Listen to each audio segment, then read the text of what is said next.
I'm gonna look at them, decide which character I want to be for that round. Right? Let's say I want to be this guy. I keep it, nobody else sees, and then I pass them clockwise. Right? So then the person to my left, right, would then look at the cards and pick one that he or she wants to be, and then pass them clockwise, so forth. And there's a lot of kind of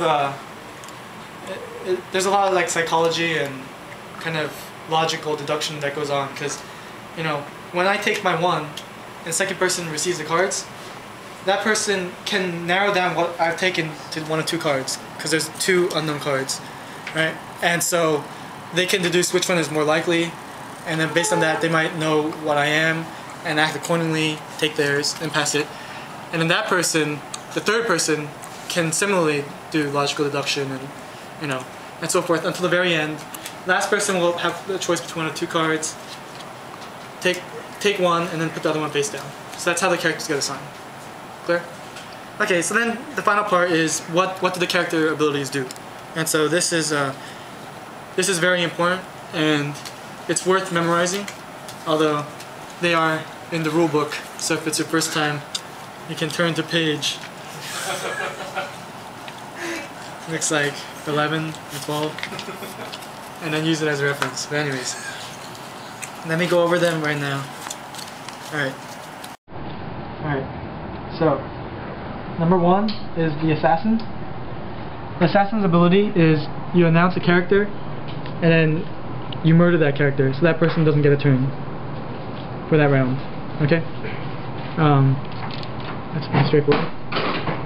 Number two is the thief. Thief, you announce a character, and then when that person gets their turn, you steal all their gold. Okay? So you don't steal it right away, it's only when that person takes their turn that you steal from them. Alright? You catching this? Alright. Number three, magician. So these two, it's important to note, they target a character, not a person. So you can't be like, you know, I target Brian. You gotta target, like, you know, the magician or the merchant or something. Alright? And the magician, you actually get to target a player. Alright? So you can do one of two things. Either exchange hands with another player. Okay? So if I have like one card and Conway has 3 cards and I'm the magician, I can be like, alright, I'll swap my hand for Conway's. 3 for 1. It could even be like 3 for 0 if you have 0 cards. Okay? You can either do that, or you can discard any number of cards and then take an equal number back from the bank. So I could, if I had 3 cards, discard 2 and take 2. Okay? So that's the magician. Number 4 is the king. Alright, well, before I get into that, just a little philosophy. That's a little bit too detailed. I'm explaining the rules to this whole video. Well, no. What this video is approachable to people. Come on, your producer speaking. Okay, you go on? Alright. So a little philosophy of the characters. The first 3 are kind of zero sum. Right? You hurt other people, but they don't help you get additional resources from the bank. Okay? And, you know, they hurt other people, you know. Later characters are not really so. So, number 4 is the king. The king has a twofold ability. Number 1, for every yellow district you have in your city, you receive 1 gold. So if I have these 2 in my city, and I'm the king, I'd receive 2 extra gold from the bank. Okay? So you can see that's not zero sum, that you're actually getting additional stuff from the bank. In addition to that, the king receives the counter. Remember, the significance of the counter is that on the next round, you get first dibs on the character. Okay, so that part can be pretty valuable. Alright? There's a big difference between having first pick and last pick. Alright. Number 5 is the bishop. The king has a yellow circle here to signify that it helps yellow. Similarly, bishop's blue. You receive 1 gold for every blue district you have in your city. So if I have the monastery and I'm the bishop, I receive 1 extra gold. And in addition, the bishop grants you immunity from the warlord. Right? So let me skip ahead to number 8. The warlord. The warlord is red. You receive 1 gold for every red district you have. Plus, you can pay gold to destroy someone else's district. The cost of the destruction is n-1, where n is the cost of the building. So, you know, if someone else has the manor, cost 3, and I'm the warlord, I can pay 2 gold to destroy that manor. Okay? Remember, the bishop grants you immunity from the warlord. So if I'm the bishop, the warlord cannot destroy my cities. So note that some districts only costs 1, like this tavern. So the cost to destroy this is just 0. Alright. Number 6, merchant.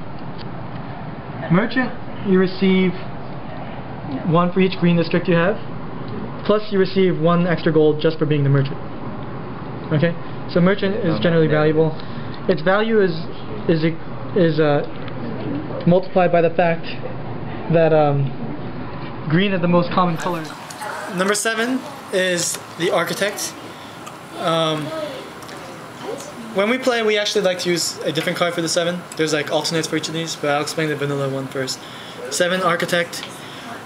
After you take an action, you receive 2 extra cards in the bank, and then you can build up to 3 districts on your turn. So instead of just 1 per turn, you can build up to 3. And finally, number 8, warlord. I already explained this. Right? So you know that's pretty much the basic gameplay. There's a few extra details, but we'll hammer them out later. As far as strategy goes, you know, as the game goes on, people have different colors in their cities, right? So if Brian has a lot of red districts, there's an increased likelihood that when the cards get passed around, Brian will have taken the warlord, because it's more beneficial to him, right?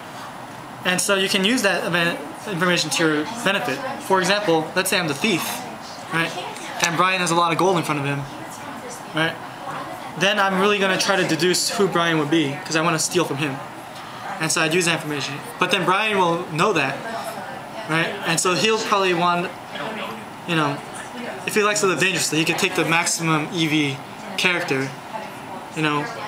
But then, if he wants to protect himself from the thief, maybe he'll take something that's less likely to be suspected. But then maybe I take that into account, and you know, it becomes very psychological. So that's the basic game. Thank you for watching. All right.